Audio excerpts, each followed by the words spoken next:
გამარჯვებათ ძვირფასო რადიო მსმენელებო და ტელემაყურებლებო. ეთერშია გადაცემა ჩინური პანორამა. თქვენთან მუშაობს პოლიტოლოგი, პროფესორი, სინძიანის უნივერსიტეტის ექსპერტ კონსულტანტი ბადრი ნაჭყებია. ძვირფასო ტელემაყურებლებო და რადიო მსმენელებო, თქვენ იცით რომ ჩვენ ერთი თვე გქონდა ზაფხულის შესვენება. იმედია მოგენატრათ ჩვენი გადაცემა და ჩვენ გვპირდებით რომ ამ სეზონზე თქვენ შეხვდებით ძალიან საინტერესო ადამიანს თქვენ აღმოაჩენთ ისევ და ისევ ჩინეთს სხვადასხვა ფორმით ჩვენ შევეცდებით გაგაცნოთ როგორც ჩინური კულტურა ისე ჩინური ეკონომიკა, ჩინური პოლიტიკა, ჩინური ისტორია და დღეს თქვენ როგორც იცით ხვალ მთელი ჩინეთი და არა მარტო ჩინეთი მთლიანად პროგრესული კაცობრიობა როგორც იტყვიან პრაქტიკულად ზეიმობს ჩინეთის და კოალიციის გამარჯვებას იაპონელ აგრესორებზე 80 წლის თავია ეს საკმაოდ სერიოზული დატა ისტორიაში თარიღია ისტორიაში და ამ თარიღთან დაკავშირებით მედია კავშირი ობიექტივი პირველად სრულად მთლიანად გიჩვენებთ იმ საზეიმო ალღლუნს რომელიც ჩატარდება ჩინეთის დედაქალაქში ხვალ სამწუხაროდ თქვენ იცით დროის ასე ვთქვათ ცვლილება იმასთან დაკავშირებით რომ განსხვავებული დრო არის და აღლუმი ჩინეთში ჩვენი დროით 7:30-ზე იწყება, ამიტომ ჩვენ გადავწყვიტეთ ეს გადავიყვანოთ საღამოს 7:30-ზე, ასე რომ თქვენ გეკნებათ საშუალება რომ ეს აღლუმის ძირითადი ნაწილი ამ გრანდიოზული აღლუმის ქართული კომენტარებით ჩვენ ექსპერტ სინოლოგებს ვპატიჟებთ ხვალ ეს იქნებიან ბატონი შალვა ჩიხლაძე და ირაკლი შენგელია სინოლოგები რომლებიც გაუწევენ კომენტირებას აი ამ ღონისძიებას. ესე იგი მე გავიმეორებ როგორც გითხარით მთლიანად მთელი ჩინეთი მისი მეგობრები აღნიშნავენ ამ დიდ თარიღს 80 წლის თავს იაპონიის გამარჯვების და ამიტომ უბრალოდ ჩვენ დღეს გადავწყვიტეთ რომ რაღაც ეს საკითხი ისტორიულ ასპექტში განვიხილოთ თუ რა ხდებოდა მაგ დროს მაგ ეპოქაში რა ხდებოდა როგორი იყო იმ დროს ჩინეთი და ამასთან დაკავშირებით ჩვენ მოვიწვიეთ ცნობილი ქართველი ისტორიკოსი მეცნიერებათა დოქტორი ლეონის უნივერსიტეტის პროფესორი ბატონი გია ანჩაბაძე. ბატონი გია უღრმესი მადლობა სტუდიაში მოგზავნებისთვის დიდი პატივია ჩვენთვის თქვენი ვიზიტი და ჩვენ იმედი გვაქვს რომ თქვენი საუბარი დღეს აუდიტორიასთან ჩვენ მრავალრიცხოვან მაყურებელთან იქნება საინტერესო. ნუ საიდან დავიწყოთ ახლა? დავიწყოთ ალბათ იმ პერიოდიდან როცა უკვე ყალიბდებოდა ჩინეთი როგორც სახელმწიფო აი ეს პრელუდია იაპონიის აგრესიის რა იყო? აი ეს 20-იანების 30-იანების ეპოქა შორეული აღმოსავლეთი, იაპონია, რუსეთი, ჩინეთი, აი რა ხდებოდა და როგორ დაიწყო ის მრავალწლიანი ეპოქა ჩინეთის აღორძინების რომელმაც გაიარა იაპონიის ოკუპაცია და აგრესია. ნუ თუ ჩვენ ვიტყვით ჩინეთის როგორც სახელმწიფო როგორც დაიწყო ეს ჩვენს წელთაღრიცხვის ხომდა კიდე 2-3000 წლის წინ მოხდა. ჩინეთი არის ყველაზე დღეს ისეთია არსებული ცივილიზაციებიდან ეს ყველაზე ძველი ცივილიზაცია არის ჩინეთის და ეს ყველა ამიტომ ძალიან საინტერესოა ქვეყნის ისტორია. იყო უფრო ძველი იქნებ ცივილიზაცია შუმერები მაგალითად, მაგრამ აი არსებული რომელიც განაგრძობს ეს არის ჩინეთი. მაგრამ ჩინეთი იყო მთელი ესე იგი ამ 1000 წლეულების მანძილზე იმპერია, მონარქია იყო. მაგრამ ჩვენ დავიწყოთ იქედან საიდანაც ესე იგი ჩინეთი ხდება რესპუბლიკა. ეს არის მე-20 საუკუნის დასაწყისი. მაშინ უკანასკნელი იმპერია ჩინეთში ეს ცინების იმპერია იყო, მანჯურების მიერ შექმნილი სახელმწიფოსი. 1911 წელს მოხდა გადატრიალება და აი ეს რევოლუცია, 1911 წელს რევოლუცია, რომელიც ისტორიაში შესულია როგორც სინხაის რევოლუცია, ეს ძველი ჩინური კალენდრის ერთ-ერთი წელიწადია, სწორედ რომელიც ამას ემთხვევა, მოკლედ ჩინეთი გახდა უკვე რესპუბლიკა. ეს იყო პირველი რესპუბლიკა ფაქტიურად აღმოსავლეთის ქვეყნებში. ესე იგი ევროპის და ამერიკის ფარგლებს გარეთ ეს იყო პირველი რესპუბლიკა. თავდაპირველად ძალიან ძნელი იყო ესე იგი შექმნა ვითარებისა, რომ ესე იგი ეს რესპუბლიკა ჩამოყალიბებულიყო ისეთ სტაბილურ სახელმწიფოდ.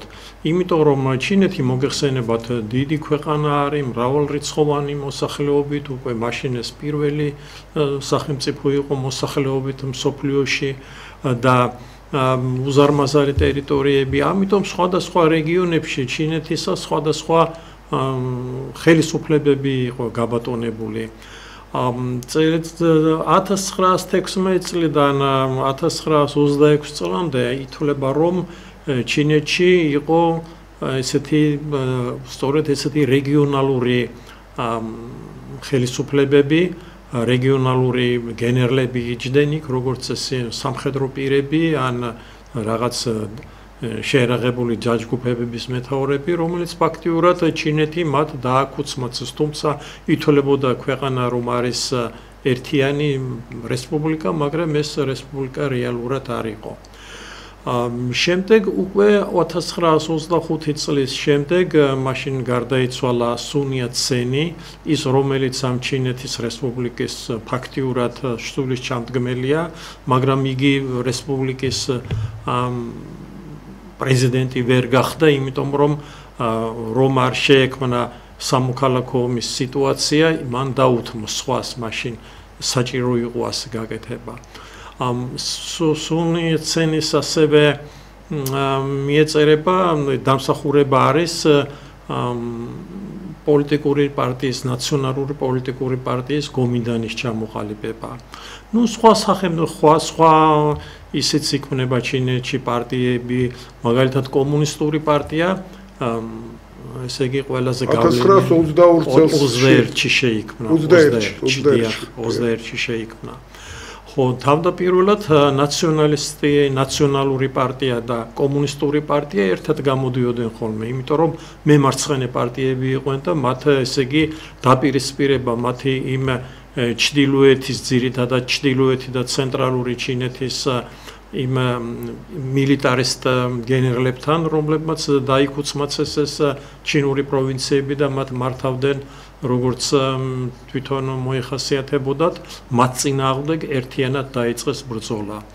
სუნია ცენის გარდაცვალების შემდეგ 1925 წელს ამ გომინდანის სათავეში მოდის უკვე ჩანკაიში, ასეთი ცნობილი პიროვნება იყო ისტორიული და მან კომუნისტებთან ერთად 1926 წელს დაიწყო ბრძოლა ამ ესე იგი გენერლების წინააღმდეგ. ეს სამხედრო ოპერაცია ისტორიაში ჩინურ ისტორიაში როგორც ჩრდილოეთის ლაშქრობა ასე არის მოხსენიებული. მართლაც რამდენიმე წლის განმავლობაში ეს გენერლები ან დამარცხებულები იქნან და ესე იგი მათი გაუქმებული მათი რეჟიმები ან არა და მათ აღიარეს ესე იგი რესპუბლიკის უზენაესობა და ზოგიერთი მათგანი დარჩა თავის პროვინციაში როგორც მმართველი, მაგრამ როგორც გუბერნატორი და არა დაუშვათ ესე იგი თვითმოქმედი რაღაც ესე იგი ხელმძღვანელი ადგილობრივი. ხო, აი ამ ჩრდილოეთის ლაშქრობის პერიოდში ძალიან ესე იგი ჩამოყალიბდა ასევე წითელი არმია. ეს იყო ჩინეთის კომუნისტური პარტიის შეერაღებული ძალები. რომლითაც ესე იგი უკვე ჩანკაიშისთვის, რომელიც იყო ესე იგი ოფიციალური პრეზიდენტი, მას უკვე ეშინოდა უკვე კომუნისტების ძალებისა, რომლებიც გაძლიერდნენ ამ სეპარატისტებთან ბრძოლაში. თუ შეიძლება ბალანგია ჩავერთვები ამ იმაში, მე მინდა შეგეკითხოთ, რაღაც სხვადასხვა სპეციალისტები და ჩვენ ვიცით გარკვეულწილად პირველ ეტაპზე, როცა იგივე აი თქვენ როგორც თქვით, სახელმწიფოებრიობის ყლორტები ჩამოყალიბდა ჩინეთში, იყო ასე ვთქვათ მასიური ინვესტიციების მოზიდვა, განვითარება დაუშვათ გარკვეულწილად ეკონომიურად ამ დროს დაუშვათ დაიწყო შანხაიმ თვითონ განვითარებამ თვითონ ხარბინში სადაც ვებერთელა ქართული დიასპორა იყო საკმაოდ სერიოზული ინვესტიციები წამოვიდა და ეს ყველაფერი მაინც იყო იმით განპირობებული რომ ინვესტიცია ისე არ შემოდეს მით უმეტეს ახლა დასავლეთის ინვესტიცია იყო კლასიკური აი დაუშვათ აი ამ წარმონაქმნისთვის რომელიც შექმნეს სუნიატსენის იდეოლოგიით გომინდანდის პარტიამ და ნაწილობრივ კომუნისტურმა პარტიამ რატო ვერ მოახერხა კონვერგენცია იმის და მიუხედავად რომ აი წამოვიდა ასე ვთქვათ ფაქტიურად შეიქმნა სახელმწიფოებრიობა და გაუჩნდა ქვეყანას პერსპექტივა მე ხლა ეკონომიკური მაგალითები მოგიყვანეთ ეს ბუნებრივია რომ შეიქმნებოდა ასეთი ინტერესი ჩინეთის მიმართ, უზარმაზარი ქვეყნის მიმართ, ყველაზე მრავალრიცხოვანი მოსახლეობით, ეს ბუნებრივია. მაგრამ საქმე იმაშია, რომ ვერ ჩამოყალიბდა სტაბილური ხელისუფლება. იყო დაპირისპირება, ჯერ მრავალ ამ მილიტარისტულ რეჟიმად დაიყო. შემდეგ ძირითადად ეს უკვე დაპირისპირების ხაზი გადის კომუნისტებისა და გომინდანელებს შორის. ეს მემარცხენე პარტიები, მაგრამ მაინც ეს სხვადასხვა მიმართულების იყო პარტიები. ამიტომაც მე აგრეთვე მაშინდელი ვითარებაც მსოფლიოში გავიგოთ ეს პირველი მსოფლიო ომის მერე თანდათანობით უკვე მეორე მსოფლიო ომისკენ მივდივართ ის 20 წლიანი პერიოდი რომელიც არის პირველი მსოფლიო ომის დასრულებიდან მეორე მსოფლიო ომის დაწყებამდე, თუ 39 წელს ჩავთვლეთ მსოფლიო მე გეტყვით რომ სხვა აზრებიც არის ამის დაწყებაზე. ეს სწორედ იყო მიმავალი სწორედ ახალი შეტაკებისკენ, იმიტომ რომ პრობლემები რომელიც დატოვა პირველმა მსოფლიო ომმა ის მხოლოდ მეორე მსოფლიო ომმა გადაჭრა ფაქტიურად ის პრობლემები და აღმოსავლეთში თანაც ესე იგი თუ დასავლეთში ჩვენ გვაქვს გერმანია, რომელიც ესე იგი უპირისპირდება აი გამარჯვებულ მხარეს ყოფილ ანტანტას სახელმწიფოებს, ინგლისი, საფრანგეთი.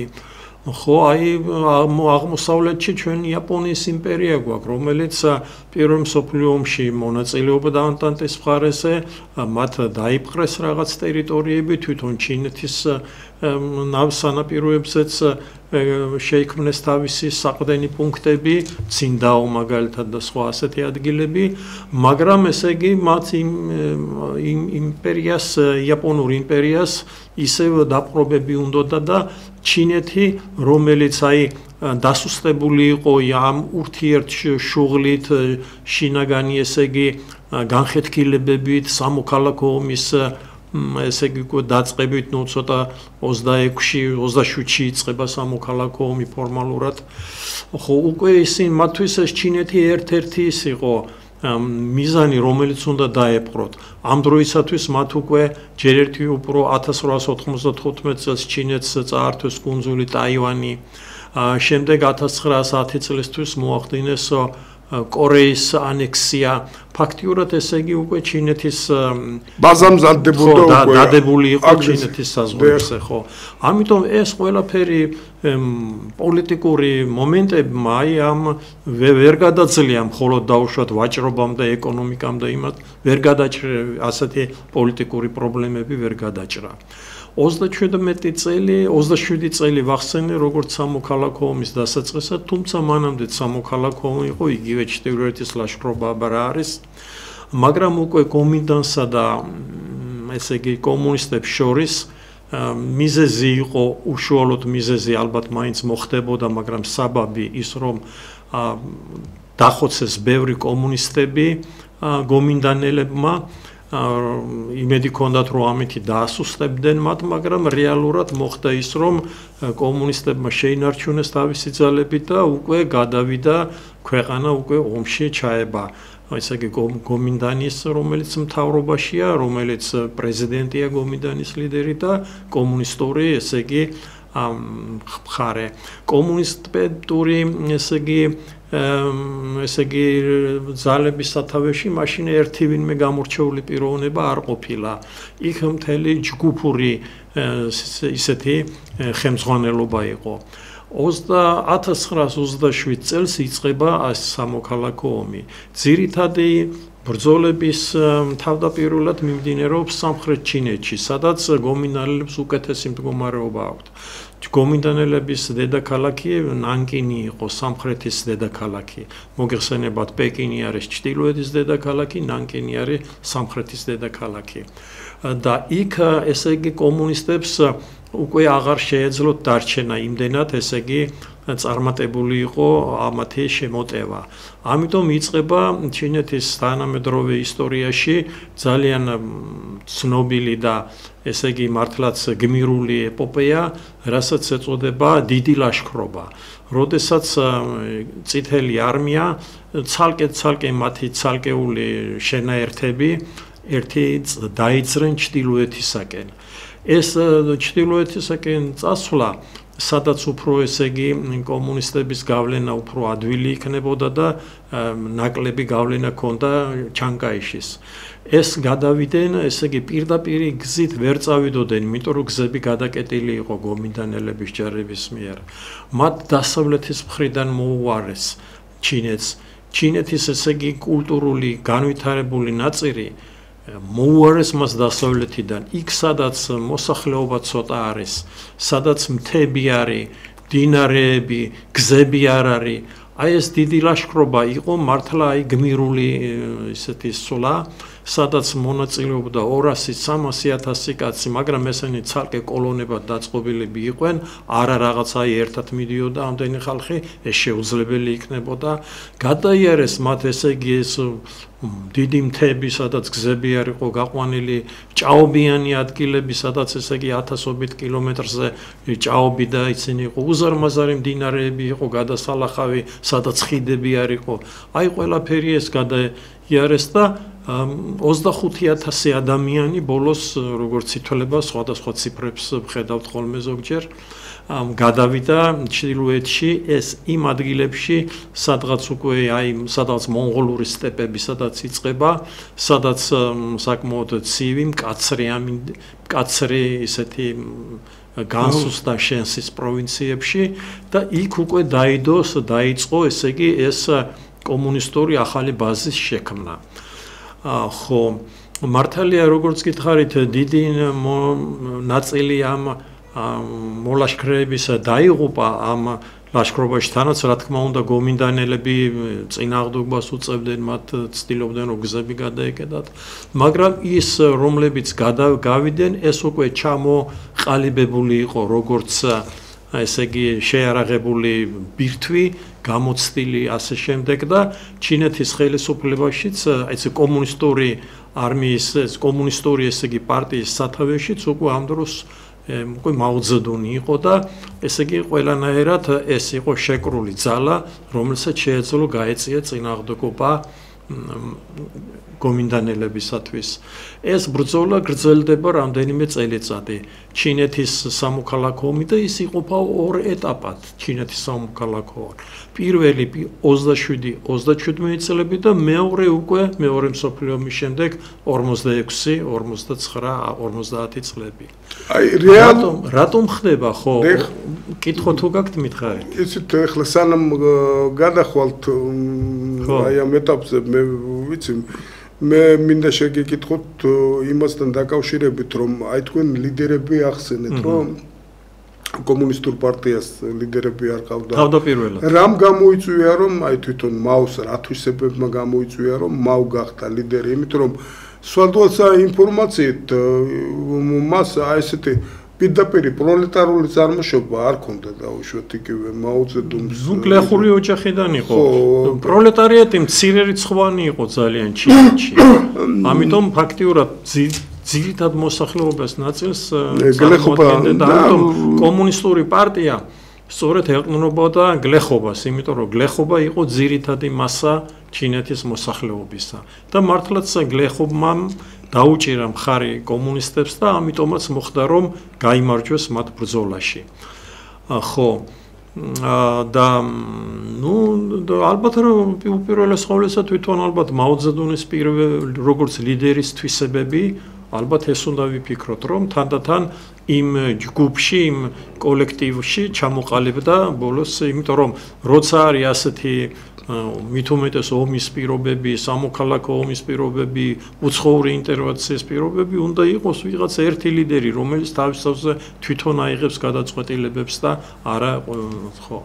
ესე იგი, თუ დაუშვათ სხვა ლიდერები ჩვენ მაგალითები გვაქვს იგივე თქვენ იცით რომ კიმ ირ სენი საბჭოთა არმიაში იყო ეს დადასტურებული ფაქტია დაუშვათ და ეს ბელადი ამ შემთხვევაში მაოძედუმიიშვა იგივე ხალხისგან ის არავის მარიონეტი არ ყოფილა ეს იყო კლასიკური ფიგურა იმისი რომ უბრალოდ ჩინელმა ერმა შვა თავისი ლიდერი არავის ხელშეწყობით და არავის ხელდასმით და სწორედ ეს მოხდა ყველაზე უფრო ისეთ ექსტრემალურ პერიოდში როგორც იყო ჩრდილოეთის ლაშქრობა კი ბატონო დიახ და შემდეგ 37 წელი რა ხდება ახლა 37 წელს რამაც შეწყვიტა დროებით ეს სამოქალაქო ომი იაპონიაზე ჩვენ უკვე ვილაპარაკეთ იაპონიის ის რა ქვია იაპონიის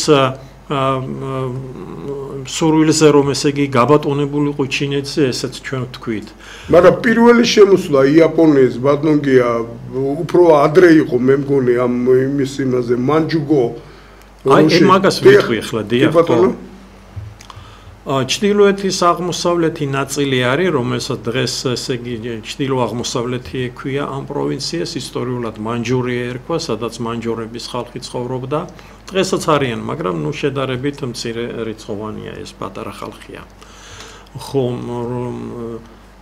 აი იქ ესე იგი იაპონელებმა 1931 წელს მოახდინეს ამ ტერიტორიის ოკუპირება ისარგებლებს იმითი რომ აი იყო დაქუცმაცებული ფაქტიურად ჩინეთი მაშინ ჯერ კიდევ იყო ეს ცალკეული პროვინციების სათავეში ეს მილიტარისტი გენერლები და ასე შემდეგ და მათ დაიკავეს და შემდეგ უკვე ფორმა იქ ჩამოაყალიბეს სახელმწიფო 1932 წელს მანჯურიის სახელმწიფო მანჯოუ-გო ეს აღადგინეს ასე რომ ვთქვათ ის იმპერია ნაწილობრივ ესე იგი ჩრდილო-აღმოსავლეთ ნაწილში ისტორიულ მანჯურიაში რომელიც წინათ ესე იგი მთელ ჩინეთზე იყო გაბატონებული წინების დინასტია იქ უკანასკნელი იმპერატორი ფილმიც არის ასეთი ბევრს ალბათ უნახია იგივე ამ სახელმწიფოთან ბერტოლუჩის ფილმი კი ბატონო ხო ფუი მისი სახელი რომელიც თავიდან ბავშვი იყო როცა ტახტზე დასვეს და ის როდესაც სინხაის რევოლუცია მოხდა მაშინ ჯერ კიდევ ბავშვი იყო და როცა ის ესე იგი ჩამოაგდეს ტახტიდან მაგრამ სხვათა შორის რუსეთივით არ მოხდარა იქა რომ დახვრიტეს ოჯახი და არა ესე იგი დარჩა ის სასახლე დარჩა იმპერატორის განკარგულებაში მსახურები დიდი რაოდენობით და პირველი ის წლები ასე თუ ისე იყო და აი ფილმში ეს კარგად ჩანს იმ ფილმში ხო და მაგრამ შემდეგ უკვე ეს ფუი მათ იაპონელებმა მიიწვიეს და მათ დასვეს როგორც იმპერატორი ამ მანჯურიის ტახტზე. თუმცა რა თქმა უნდა ეს ყველანაირად უკვე იაპონიის გავლენის სფეროში შედიოდა უკვე ეს ისა. ხოლო ამის შემდეგ თანდათან კიდევ მოდის წინ იაპონელები და 1937 წელს უკვე მათ მიაღწიეს თითქმის ჩინეთის შემოგარენს და იქ მოხდა ეგრეთ წოდებული ხიდზე ინციდენტი, როცა მოხდა რაღაც შეტაკება და მოკლული იყო ერთი იაპონელი ჯარისკაცი თუ რაღაცა და აი ეს გამოაცხადეს საბაბად და დაიწყო უკვე აშკარა შეჭრა ინტერვენცია ჩინეთში. ხო და აი ეს 37 წელი ესე იგი არის ამ უკვე დიდი ნამდვილი ინტერვენციის დაწყება, თუმცა მანამდე როგორც გითხარით უკვე ეს დაწყებული იყო უფრო ცოცავი ინტერვენცია. ხო, ამ შემთხვევაში კომუნისტებმა და იმებმა გომინდანელებმა დადეს პირობა, რომ ჩვენ შევწყვიტოთ ჩვენ შორის ბრძოლა, რომ ერთიანი ძალებით ვებრძოლოთ მტერს. აქ ითვლებოდა რომ ვინაიდან არის ქვეყნის ოფიციალური ხელმძღვანელი პრეზიდენტი ჩანკაიში ის უნდა ყოფილიყო პირველი პირი, მაგრამ კომუნისტებს თავისი ავტონომიური რეგიონი ჰქონდათ თავისი ჩრდილოეთში და თავისი შეიარაღებული ძალები, მერვე არმია ეგრეთ წოდებული, ძალიან ბრძოლებში სახელმოხვეჭილი, შემდეგ კიდე მეოთხე არმია მე მგონი შეიქმნა კიდე ასე რომ კომუნისტური ძალები ზოგჯერ მოქმედებდნენ იმებთან ერთად, გომინდანელებთან ერთად, თუმცა მაინც უნდა ვთქვათ, რომ მათ შორის მაინც სრული კავშირი და სრული თანამებრძოლობა არ იყო, იმიტომ რომ ყველას ესმოდა მაინც რომ იაპონელები ეს არის მაინც დროებითი რაღაც პრობლემა, ადრე თუ გვიან იაპონიასთან ურთიერთობა რაღაცნაირად დალაგდება და უკვე ვინ იქნება უკვე პირველი ესე იგი ჩინეთი ვის ხელში იქნება ეს გადასაწყვეტი იყო. აი ეს მდგომარეობა უკვე 37 წელს იწყება ეს ომი. თუ არ ვცდები ჩინურ ისტორიოგრაფიაში და იმიტომ რომ ზოგიერთი ისტორიკოსი წერს და მგონი ჩინელი ისტორიკოსებიც ამაზრეს არიან რომ მეორე მსოფლიო ომი ფაქტიურად დაიწყო 1937 წელს, სწორედ იაპონიის და ჩინეთის ომით დაიწყო. ნუ ეს პირობითი იქნება, ჩვენ შეგვიძლია დავეთანხმოთ ამას, შეიძლება არ დავეთანხმოთ, იმიტომ რომ რა თქმა უნდა ეს პირობითია, როცა ვიტყვით როდის დაიწყო ომი. საერთოდ უმრავლესობა მეცნიერებისა ფიქრობს, რომ ტრადიციული ესეთი აზრია, რომ ომი არის 1939 წლის ესე იგი სექტემბერში დაწყებული, როდესაც ხო საბეისაგი გერმანია ჰიტლერი თავს დაესხა პოლონეთს და შემდეგ ამ ინგლისმა და საფრანგეთმა, რომლებიც ესე იგი პოლონეთის ესე იგი უსაფრთხოების გარანტები იყვნენ, თუმცა ისინი თვითონ მზად არ იყვნენ ომისთვის, გამოუცხადეს ომი და ითვლება ისა, თორე რეალურად ფაქტიურად ევროპაში ომი ცოტა უფრო გვიან დაიწყო, იმიტომ რომ თვითონ ინგლისელები და ფრანგები ჯერ ომისთვის მზად არ იყვნენ, არც შეტევა არ დაუწყიათ არაფერი, ამიტომ ამათ უკვე ასე ხუმრობით უძახიან, ხუმრობით როგორ ახლა აი პრესაში და ესე იგი უცნაური ომი ან დამჯდარი ომი, რომ ესე იგი ფაქტიურად ომი გამოცხადდა, მაგრამ ომი არ დაწყებულა. ნუ ეს რამდენიმე ხანს გრძელდებოდა ასე. ხოლო ჩინეთში კიდე უკვე 37 წლიდან არის ომი. ნუ 41 წელში როგორც ვიცით, ესე იგი ამ დროისათვის იქნება ეს ისა რა ქვია სამკუთხედი, ბერლინი, რომი, ტოკიო და მათი ესე იგი ეს ალიანსი ფაქტიურად უკვე ევროპაში ომი არის დაწყებული და იაპონიამაც ესე იგი დაიწყო ომი როგორც ინგლისის წინააღმდეგ, ასე როგორც ვიცით, პერლ ჰარბორი ამერიკის ესე იგი ბაზაზე თავდასხმა ჰავაის კუნძულებზე. ხო, ასეთ პირობებში აი დასავლეთის მოკავშირეებისათვის ჩინეთის მდგომარეობა იყო მნიშვნელოვანი.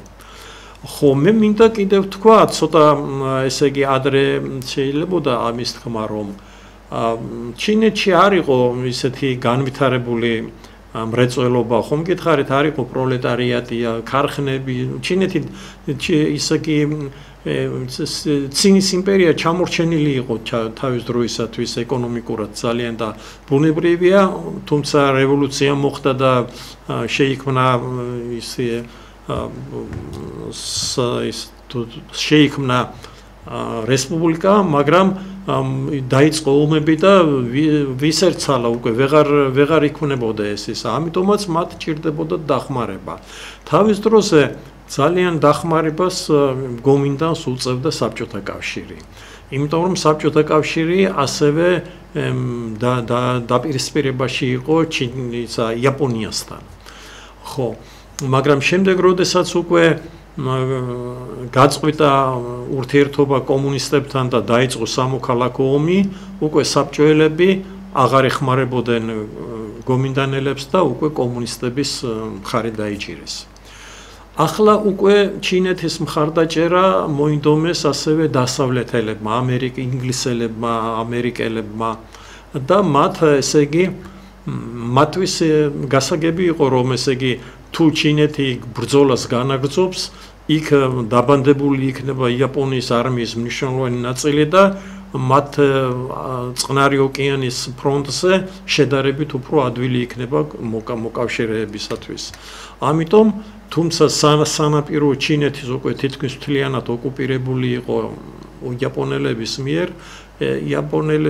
ჩინელებმა გაიყვანეს რკინიგზა, ესე იგი ესეც საკმაოდ ძნელ ადგილებში, ჯუნგლებში, მთებში, რომელიც ჩინეთში ჩავიდა ეს რკინიგზა, რათა მიეწოდებინათ აქედან ჩინელებისთვის, ესე იგი გომინდანელებისთვის იარაღი და საბრძოლო მასალები და სხვა ისინი და ხო. შემდეგ რკინიგზა იაპონელებმა გაწყვიტეს, დაიკავეს ის ადგილი, სადაც რკინიგზა გადიოდა და შემდეგ უკვე ამერიკელებიც იყვნენ ჩაბმულები და უკვე მათ აი არიხიმის ჰიმალაის ქედის გაზზე გადაფრენით უკვე მიქონდათ დახმარება ესე იგი ბაბილონია, ეხლა თუ შეიძლება ჩავერთვები მე და საინტერესო ისტორიულ ასპექტებზე ლაპარაკობთ, ჩვენ ვხედავთ ფაქტიურად ორი ქვეყნის დახმარებას, პირველი ყველაზე დიდი მედის ასე ვთქვათ საბჭოთა კავშირი დახმარება, მერე ამერიკის შეერთებული შტატები, მაგრამ ასევე თქვენ იცით რომ ინგლისი ეპყრო ყველაზე დიდი კოლონიალური ქვეყანა იყო ინდოეთითანაც, მაშინ ინდოეთი ჩვენ მაყურებელს გავახსენებ, რომ ეს მარტო ერთი სახელმწიფო იყო, აქ ინდოეთში შედიოდა ვეპერთელად ნაწილი პაკისტანის და დღევანდელი ბანგლადეშის ორი სახელმწიფო და ეს აი გიგანტურ კოლონიის მფლობელი იყო ინგლისი და როცა ჩინეთი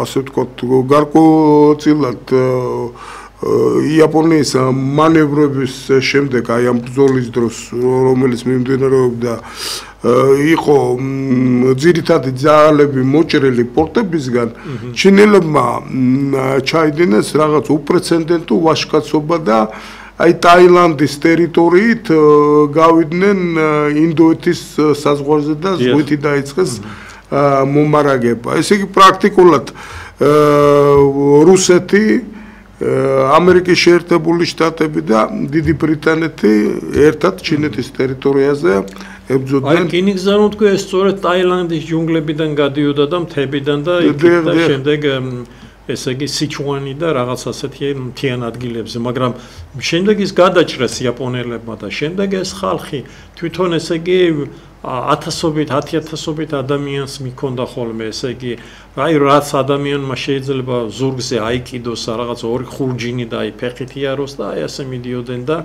მართლა ესეთი აი მასა ადამიანების ძალა იყო გამოყენებული. კი, ეს კიდე კორეის ომის დროსაც გამოჩნდა ზუსტად ეს ჩინეთმა მაოძედუნმა მაშინაც გამოიყენა ეს უბრალოდ როცა კომუნიკაციას ელოდნენ მეახლობით 9 მილიონიანმა მასამ ასე ვთქვათ ვებერთელა მომარაგება დაიწყო კორეელებს. ასევე იყო ვიეტნამშიც პირველი ომის დროს, როდესაც ესე იგი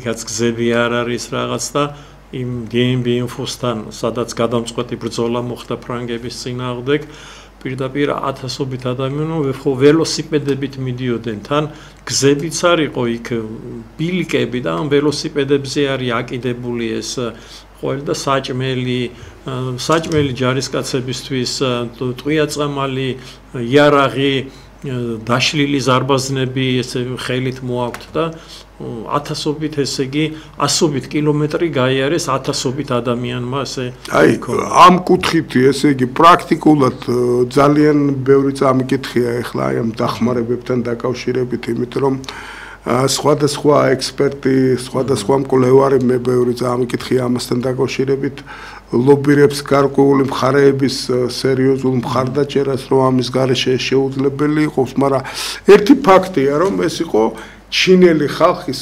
უპრეცედენტო გმირობა, უბრალოდ რაც ჩინელებმა გააკეთეს იმაში, იმიტომ რომ ისინი ებრძოდნენ ისეთ სრულ ყოფილ მანქანას, იცით რა, თქვენ ახლა იაპონური ეკონომიკა იცით ძალიან კარგად, ყველაფერი ტექნიკა, რამხელა კულტურა აქვს წარმოების და იმაში და თქვენ წარმოიდგინეთ მილიტარიზებული იაპონური ეკონომიკა როგორი იქნებოდა. პრაქტიკულად მთლიანად მთელი სახელმწიფო ამაზე იდგა კომუნიკაციები ამას თხოვდნენ მთელი დაპყრობილი კოლონიები ამაზე მუშაობდნენ და ნუ პრაქტიკულად რო არ გამოიჩინათ ჩინელ ხალხს ახლა რატო აღნიშნავენ ჩინელები აი ესე დიდი პატივცემით აი ამ თარიღებს იაპონელების დამარცხების იქიდან გამომდინარე რომ მოხდა არანაკლები მოვლენა რაც მოხდა დაუშვათ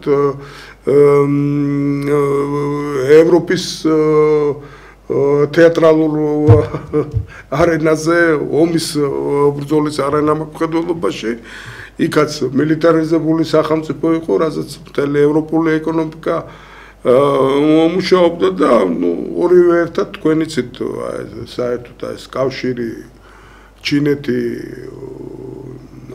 ჩინეთი, იაპონია, რომი, სამის კავშირი ამან რამხელა როლი ითამაშა და ამის მიუხედავად როგორც ესეთი იაპონიამ ამასთან ერთად საკმაოდ სერიოზული შეცდომები დაუშვა მარტო იმისთან ისტორიკოსები ლაპარაკობენ რომ შეეძლოთ დაუშვათ უბრალოდ გაეხანძლებინა ზავი ამერიკის შეერთებულ შტატებთან და ვერ მოახერხა და ეს იყო საკმაოდ სერიოზული მარცხი იაპონური დიპლომატიის იმან რომ ასე ვთქვათ გააღვიძა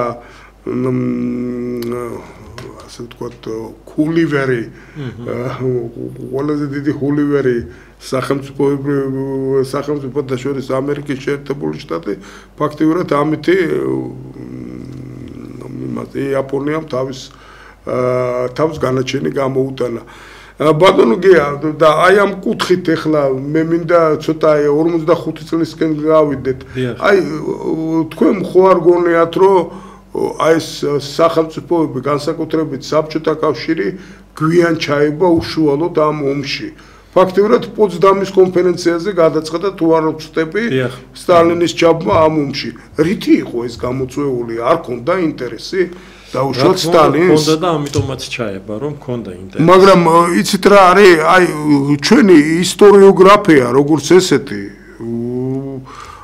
ძალიან ხშირად ამას აჩვენებს ისე რომ ეს იყო იგივე არა სტალინის სურვილი და საბჭოთა კავშირის სურვილი არამედ იგივე თავის კოალიციის პარტნიორების ანტიჰიტლერული ბლოკის პირველ რიგში შეერთებული შტატების და დიდი ბრიტანეთის ასე ვთქვათ თხოვნა რომ ის ჩაბმულიყო მაგრამ აი ეს როგორ გავიგოთ დაუშვათ თავის ინიციატივით რატო ვართ რომ მეორე მსოფლიო ომი დამთავრდა 9 მაისს ეგეც საკამათოა იმიტომ რომ დასავლეთში ამას 8 მაისს ოძახიანი გამარჯვების დღეს. ხო, მაგრამ რეალურად მსოფლიო ომი არ დამთავრებულა. 2 სექტემბერი, მე როგორც ვიცი, ზუსტად ეს თარიღია, ეხლა სახლში რო აღნიშნა. დიახ, იმიტომ რომ შემდეგ რჩებოდა აღმოსავლეთში ისა იაპონია, ხომ?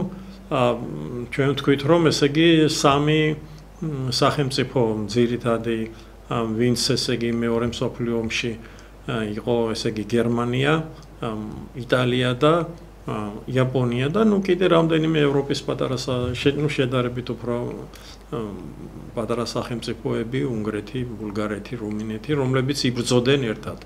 ამ სამეულიდან 53 წელს უკვე გამოეთიშა ბრძოლს იტალია. ყველაზე სუსტი რგოლი გაწყდა. 55-ში ესე იგი მაისში დაეცა გერმანია. ეს არ იყო სუსტი რგოლი, მაგრამ ძირითადი დარტყმა მასზე იყო ორივე მხრიდან მიყურებული. რაც შეეხება აღმოსავლეთში, აქ კასპიისმისი წყნარი ოკეანის აუზში დიდი მძიმე ბრძოლა მიდიოდა ჰაერზე, ზღვაზე, მიწაზე, ძირითადად ამერიკელებსა და ინგლისელებიც მონაწილეობდნენ, მაგრამ ამერიკელები და იაპონელები. თავდაპირველად, როგორც გითხარით, როდესაც მოხდა თავდასხმა ჰავაის კუნძულებზე, სადაც ესე იგი ამერიკელების მთავარი საზღვაო ბაზა იყო წყნარ ოკეანეში, იქ მძიმე დარტყმა მიიღო ამერიკის შეერთებულმა შტატებმა და ამით მოახერხეს იაპონელებმა სწრაფად, რომ მთელი ეს აუზი თითქმის ხელში ჩაეგდოთ აი ინდონეზიისა და იმისი, რა ქვია, ნახევარი იმის ჩათვლით ნახევარი ახალი გვინეის ჩათვლით.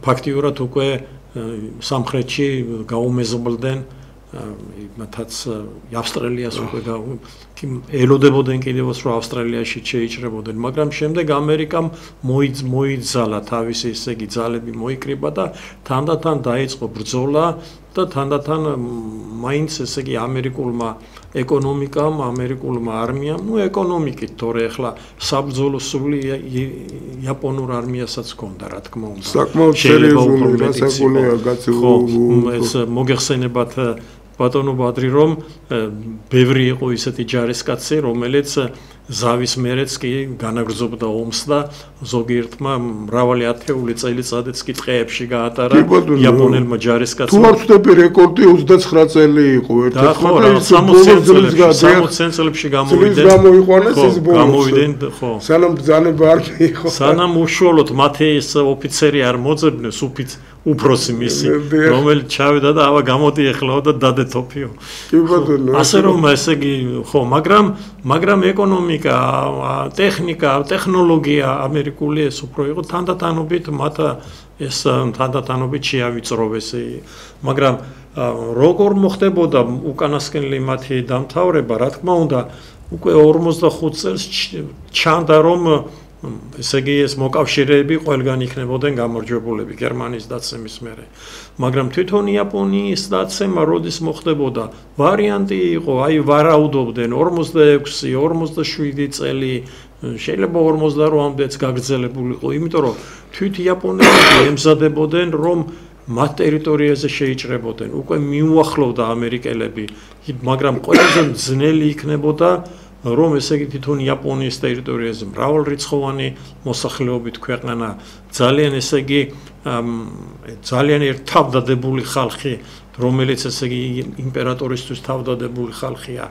ესე იგი ქალებს ამზადებდნენ თავდასხმა, ბავშვებს ამზადებდნენ სამხედრო რაღაცებს, ვარჯიშებს უტარებდნენ, ასე რომ როგორ იქნებოდა. ეხლა აქ დგას საკითხი ის, რომ ამიტომ რა თქმა უნდა დასავლეთის მოკავშირეებისთვისაც მნიშვნელოვანი იქნებოდა, რომ საბჭოთა კავშირსაც მიეღო მონაწილეობა იაპონიის დამარცხებაში. მანამდე საბჭოთა კავშირი ვერ ჩაებებოდა, იმიტომ რომ გერმანიასთან ომი იყო. ამიტომაც მათ ესე იგი უკვე ესე იგი გადაწყვიტეს, რომ აი ეს უკვე ზაფხულში უკვე ეს ომი მაისში დამთავრდა და უკვე რაღაც აგვისტოში უნდა დაწყებულიყო შეტევა იაპონიაზე. აქვე მოხდა, როგორც ვიცით, ამერიკამ გამოიყენა ატომური იარაღი, ეს ტრაგედია უპირველეს ყოვლისა იაპონელი ხალხისთვის და საერთოდ მთელი მსოფლიოსთვის მაჩვენებელი იმისა თუ რა საშინელ ზღვარს მიადგა უკვე სამხედრო საქმე და ტექნოლოგიები, სამხედრო ტექნოლოგიები და ყველაფერმა ამან მანამდე როგორც გითხარით, ბოლომდე, თუმცა იაპონელები თანდათანობით ძიმე ბრძოლით და ესე იგი აი თავს აკლავდნენ, მაგრამ მაინც მარცხდებოდნენ, იმიტომ რომ ესე იგი და კუნძულებს კარგავდნენ ამ ფაქტიურად წყნარი ოკეანე უკვე თანდათან სულ ამერიკელების ხელში გადმოდიოდა წყნარი ოკეანე, მაგრამ თვითონ ჩინეთის ტერიტორიაზე მაინც იაპონელები წინ მიიწევდნენ, იმიტომ რომ მაინც ის დახმარება, რასაც ამერიკა აწვდიდა, არ იყო საკმარისი, ეს ძნელი იყო, ზოგჯერ ესე იგი გადაფრენა ხდებოდა იაპონიის კუნძულებიდან, მიქონდათ ესე იგი უკვე ოკუპირებულ ჩინეთზე მიფრინავდნენ ამერიკელები და აი იქით დასავლეთის უკვე ჩინეთის ნაწილებში აეროდრომები იყო, იქ ხდებოდა მათი თვითმფრინავები. ძალიან ბევრი დანაკარგი შეერთებულ შტატებში, იმიტომ რომ ისევე როგორც აი საბჭოთა კავშირს რო ეხმარებოდნენ ლენდ-ლიზით, ძალიან ბევრი დაიღუპა მეზღვაური მფრინავი როგორც ჩრდილო ყინულოვან ოკეანეში, ასევე აღმოსავლეთიდანაც იყო თავდასხმა, ესე იგი, აი ალასკიდან ალსიბ, ასე უწევთ, ალასკა ციმბირის იმაზე ბევრი ადამიანი დაიღუპა. იგივე რუსებიც იღუპებოდნენ და ესეც ესე იგი, აი ამათი როგორც გითხარით, ამერიკელების დახმარება, რომ ესე იგი მოქონდათ აი იმ მებრძოლი ჩინეთი, სადაც იყო დარჩენილი, მათ დაკარგეს მთელი და აღმოსავლეთი ნაწილი, მათ შორის ის დედაქალაქი ნანკინიც, სადაც ძალიან ბევრი ადამიანი მოკლეს სამხედროებმა, ესეც ნანკინის ტრაგედია საერთოდ განსაკუთრებული ტრაგედია, მე თვითონ აი ნანკინში ვარ, ნამყოფი და ჩემზე რაღაც იცით რა არის, როცა უშუალოდ იგებ ადგილიდან აი მათი შვილიშვილების მონათხრობს ამ ისტორიულ დოკუმენტებს უყურებ, თანაც ნანკინის ტრაგედიასთან ყველაზე საინტერესო მომენტია, რომ აი ნანკინის ტრაგედიის დროს უბრალოდ აი თუ ჰიტლერელები ცდილობდნენ, რომ მერე წაეშალათ კვალი, დაემალათ, აქ იმდენი დოკუმენტაცია დახვდათ, დაუშვათ უბრალოდ ისეთი ფაქტი, რომ ადამიანის მკვლელობებში ჰქონდათ შეჯიბრება იაპონელ ოფიცრებს და ამ შეჯიბრებას დაუშვათ, ვინ უფრო მეც მოკლავდა მშვიდობიან მოსახლეობას, ასე ვთქვათ, მონიტორინგს უწევდა ერთ-ერთი ცნობილი გაზეთი და ეს ამას აცნობდა ეს რაღაცა მე რო ვნახე დამტკიცებული ფაქტი, რომელიც სასამართლო პროცესზე იყოს, ერთ-ერთი ის ორი ოფიცერი იყო, ერთი ოფიცერი ვერ იპოვეს, მეორე კი დახვრიტეს. ნუ ესეთი საშინელი ფაქტები იყო საერთოდ ნანკინის ტრაგედიაზე, ჩვენ გვექნება აი ჩემ ციკლში გადაცემაში, რომ ჩვენ ცალკე მოგიყვებით და ასე ვთქვათ, შევეცდებით დოკუმენტური ფილმის ჩვენებასაც ამას. ამიტომ იყო რომ ძალიან დიდი ზარალი განიცადა ჩინეთის მოსახლეობამ. ზუსტად არ არის ცნობილი რამდენი ადამიანი დაიღუპა, მაგრამ თვლიან რომ 20 მილიონიდან 35 მილიონამდე არის დაღუპული. აი ამ სამოქალაქო ომისა და აი და იაპონიასთან ომის პირობებში და აქედან 4/5 არის მშვიდობიანი მოსახლეობა. გაჟლეტილი. ბანოგია ძალიან საინტერესო საუბარი იყო, იცით რა შეა საქმე. ეხლა მე მინდოდა ეხლა იქიდან გამომდინარე ჩვენმა მაყურებელმა იცის რომ ბატონი გია ის მეცნიერია, რომელსაც აქ ესე იგი ჩვენი დამაკავშირებელი რგოლია ჩვენ აფხაზ ძმებთან და მე მინდოდა აი ჩინეთის პოტენციური როლიზე მელაპარაკა დაუშვათ აი ქართულ-აფხაზურ ურთიერთობის მონიტორინგი ის რეგულაცია და არ ვქვით რაღაც სულელი შეტანაში, მაგრამ ეთყობა ჩვენ ახლა პრაქტიკულად ერთი წუთი დაგჭა ამ იმაზე, მოდი ჩვენ ეს გადავდოთ ახალ გადაცემაში, ახლა თქვენ იცით დღესასწაულია, ამ დღესასწაულთან დაკავშირებით თქვენ აი არ გვეყო ეს დროც, აი ეს ისტორიული და საკმაოდ სერიოზული. მოდით მივულოცოთ ჩვენ სტრატეგიულ პარტნიორს ჩინეთს ეს ლიბერტილა თარიღი 80 წლის თავი იაპონელ აგრესორებზე გამარჯვებისი უსურვოთ მშვიდობა, განვითარება, ბედნიერება და ჩვენთან მეგობრობა, ჩვენთან და სტრატეგიული პარტნიორობა. რა თქმა უნდა და ბედნიერება ჩინელ ხალხს და სიკეთე. ბადნოგია კიდევ ერთხელ დიდი მადლობა მინდა გადაგიხადოთ თქვენ აქ მოგზაურობისთვის, საინტერესო საუბრისთვის. მე კი ჩვენ ტელემაყურებელს გავახსენებ, რომ დღეს ჩვენი სტუმარი იყო ცნობილი ქართველი ისტორიკოსი, ისტორიის მეცნიერება დოქტორი ილიაუნის პროფესორი ბატონი გია ანჩაბაძე. თქვენთან სტუდიაში მუშაობდა პოლიტოლოგი, სინძიანის უნივერსიტეტის ექსპერტ-კონსულტანტი პროფესორი ბადრი ნაჩხებია. მომავალ შეხვედრამდე და გაგახსენებთ, რომ ხვალ 7:30-ზე ობიექტივის არხზე პირველად ქართული მედიის ისტორიაში ჩვენ გადავცემთ საიუბილეო აღლუმს პეკინიდან, ასე რომ იყავით ჩვენთან.